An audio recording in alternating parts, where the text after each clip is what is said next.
ठीक है। तो हम पढ़ रहे थे स्टीरियो सेंटर और कायरन एटम। कायरल एटम के बारे में पहले पढ़ चुके हैं, स्टीरियो सेंटर के बारे में नहीं पढ़े थे। तो स्टीरियो सेंटर का मतलब डेफिनेशन क्या है? When an interchange of two atoms of a center give new isomer, so that center is considered as a stereo center. समझ में आ रहा है? तो हमने क्या किया, इन दोनों में से किसी एक कार्बन के दोनों ग्रुप को एक्सचेंज किया, और दोनों ग्रुप को एक्सचेंज करने से क्या हुआ, जो मॉलिक्यूल सिस में था वो ट्रांस में कन्वर्ट हो गया, जो मॉलिक्यूल पहले आर में था वो मॉलिक्यूल एस में कन्वर्ट हो गया। इसका मतलब हमें एक नया आइसोमर मिला।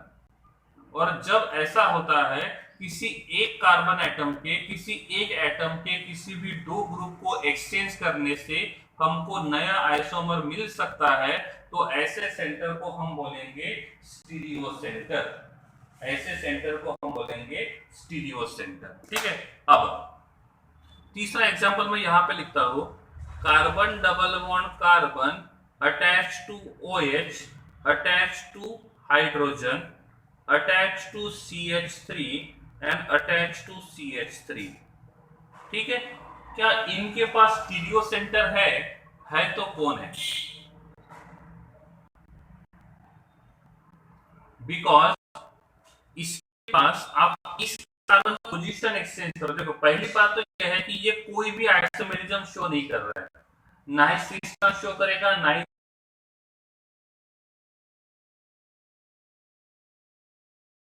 दोनों के दोनों आइसोमेरिज्म ये शो नहीं करेगा। ठीक है। तो आप पोजीशन को एक्सचेंज करोगे तो भी यहाँ पे मिलने वाला जो मॉलिक्यूल रहेगा वो एज इट इज रहेगा। ठीक है। और इसलिए हम यहाँ पे लिखेंगे कि वो स्टीरियो सेंटर यहाँ पे नहीं होना चाहिए।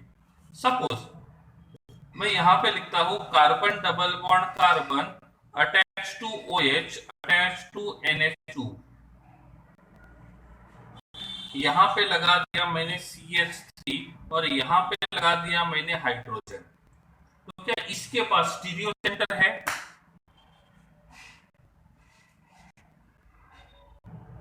Let's check.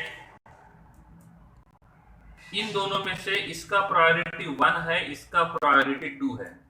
इसका प्रायोरिटी 1 है, इसका प्रायोरिटी 2 है, तो इट विल बी Z। क्या होना चाहिए? Z। आप किसी भी कार्बन के दो ग्रुप को एक्सचेंज करो, बताइए X वाले कार्बन को एक्सचेंज करना है या Y वाले कार्बन के साथ? दोनों एट अ टाइम नहीं,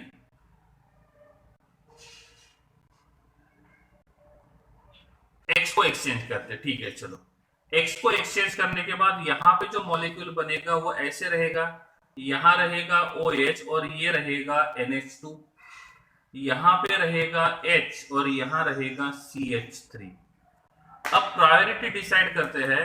so this will be the first priority, ये रहेगा second, this will be first and this will be second. तो आप यहाँ पे देखो सेम प्रायोरिटी वाले ग्रुप जो रहेंगे वो सेम साइड में है कि अपोजिट साइड में है? अपोजिट साइड में है, तो ये Z के जगह क्या होगा? E होगा। तो पहले जो Z आइसोमर था अब वो E आइसोमर बन गया। इसका मतलब इस कंपाउंड के पास स्टीरियो सेंटर होने चाहिए कि नहीं होने चाहिए? हम इसके हिसाब से देखते हैं। चलो हमने यहाँ पे X कार्बन और Y कार्बन, हमने X कार्बन को एक्सचेंज किया, X कार्बन के ग्रुप को एक्सचेंज किया, तो क्या होगा?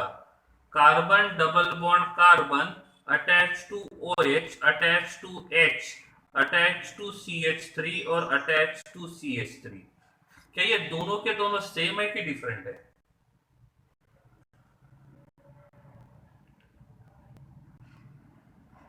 ये दोनों के दोनों सेम है कि डिफरेंट है? ये दोनों के दोनों सेम है, और जो दोनों के दोनों सेम होते हैं उनको बोलते हैं आइडेंटिकल। इसको क्या बोलेंगे? आइडेंटिकल। क्योंकि ये किसी प्रकार का कोई भी आइसोमेरिज्म शो नहीं करेगा। इसलिए इन केस हम यहाँ पे एग्जांपल लेते हैं ऐसे, मैंने लिखा है CHO, यहाँ लिखा है मैंने H, यहाँ लिखा है OH और यहाँ लिखा है मैंने CH3। ये किस टाइप का आइसोमेरिज्म शो कर सकता है? किस टाइप का? किस टाइप का आइसोमेरिज्म शो कर सकता है? सिस ट्रांस ZE तो नहीं होगा, सिस ट्रांस ZE तो नहीं होगा। सही है। पहली दूसरी बात ये है कि ये आर एस हो सकता है या तो डीएल हो सकता है, ये पॉसिबिलिटी है। तो बताओ कौन कौन हो सकता है। चलो एक बात तो कंफर्म है कि डी हो गया, चलो सही है, ये एक हो गया। और आर एस में से क्या हो सकता है।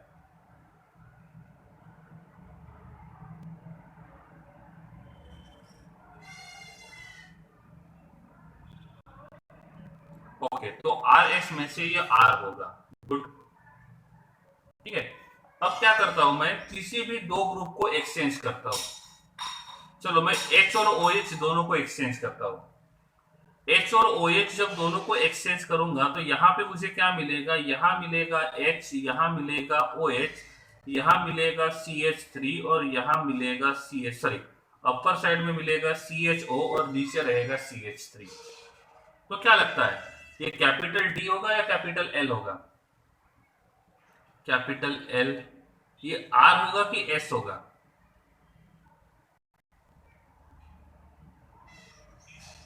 ये एस होगा। तो देखो पहले डी का एल बन गया, पहले आर का क्या बन गया, एस बन गया। ठीक है। तो इस प्रकार से इफ हम किसी भी एक कार्बन के ग्रुप का पोजीशन चेंज करते हैं, उनको एक्सचेंज करते हैं, तो यहाँ पे हमको नया आइसोमर मिलता है। इसका मतलब इस मॉलिक्यूल के पास क्या प्रेजेंट है, स्टीरियो सेंटर प्रेजेंट है। क्या प्रेजेंट है, स्टीरियो सेंटर प्रेजेंट है। ठीक है। क्या इसके पास कायरल एटम है।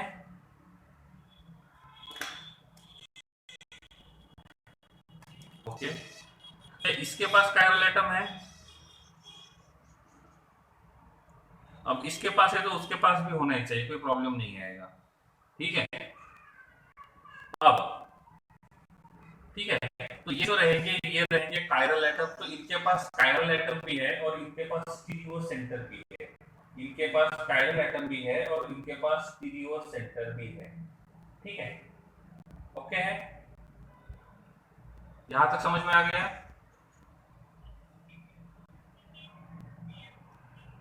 नहीं, कैसे भी चेंज कर सकते हैं, वो चेंज कर लो। देखो अब ये वाला जो है ये आर है, ठीक है। अब मैंने क्या किया, ऐसा नहीं कि डी और एल चेंज हो रहा है तो आर और एस भी चेंज होना चाहिए। कोई भी एक भी आइसोमर चेंज होता है तो नया आइसोमर मिलता है, तो भी हम इसको स्टीरियो सेंटर बोलेंगे। चलो मैं यहाँ पे इन दोनों को एक्सचेंज करके देखता हूं, इन दोनों को क्या होगा।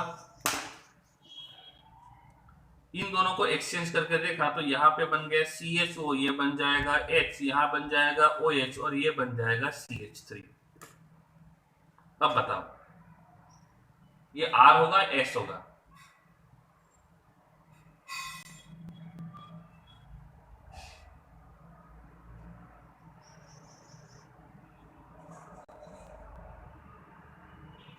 पक्का।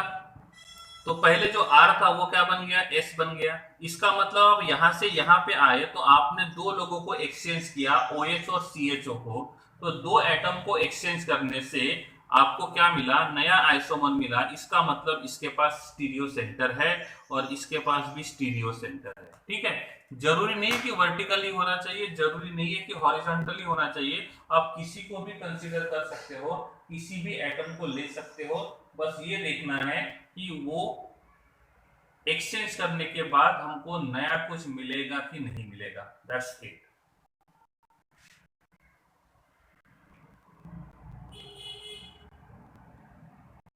यहाँ पे जो स्ट्रक्चर है, इस स्ट्रक्चर के पास कायरल सेंटर है,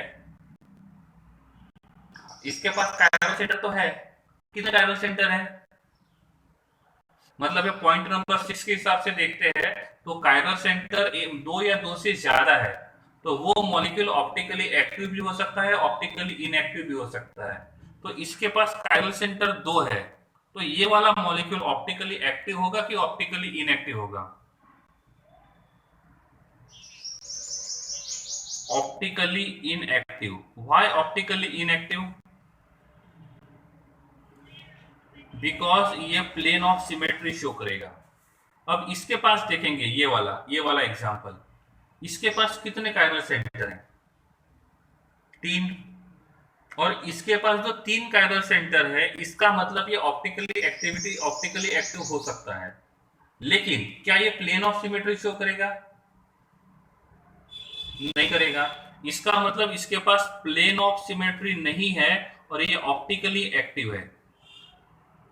तो उन्होंने यही बोला था कि कार्बन जब एक से ज्यादा हो कायरल सेंटर, तो पॉसिबिलिटी दोनों है, वो ऑप्टिकली इनएक्टिव भी हो सकता है, ऑप्टिकली एक्टिव भी हो सकता है, अकॉर्डिंग टू पॉइंट नंबर 6।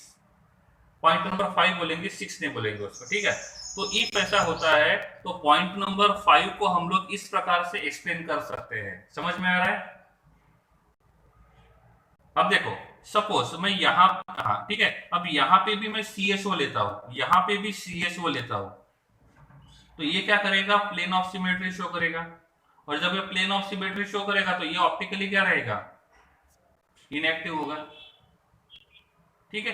अब सपोज मैंने यहाँ पे CH3 के जगह CHO यूज किया, यहाँ पे मैंने CH3 के जगह CHO यूज किया, तो इसके पास कितने कायरल सेंटर होंगे?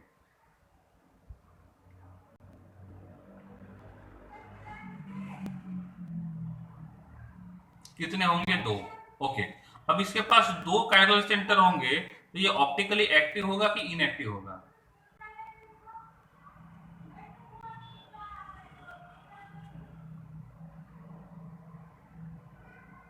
इफ हम नीचे वाले CH3 को हम CHO मानते हैं, तो इसके पास 2 कायरल सेंटर रहेंगे, तो ये ऑप्टिकली एक्टिव होगा कि ऑप्टिकली इनएक्टिव होगा? क्यों? क्योंकि आप बीच में से इसको 2 इक्वल पार्ट में डिवाइड नहीं कर पाओगे। भले ही ऊपर और नीचे CHO है, लेकिन यहाँ पे OH जो है वो लेफ्ट साइड में है और यहाँ पे जो OH है वो राइट साइड में है, तो इनका डायरेक्शन अपोजिट है, तो ये प्लेन ऑफ सिमेट्री शो नहीं करेगा। और इफ ये प्लेन ऑफ सिमेट्री शो नहीं करेगा तो ऑप्टिकली कैसा रहेगा? एक्टिव रहेगा। ठीक है। तो कायरल कार्बन एक से ज्यादा है, मतलब 2 या 2 से ज्यादा है, तो जरूरी नहीं है कि वो ऑप्टिकली एक्टिव हो और जरूरी नहीं है कि वो ऑप्टिकली इनएक्टिव हो। ये डिपेंड करता है उस मॉलिक्यूल के ऊपर, उस स्ट्रक्चर के ऊपर।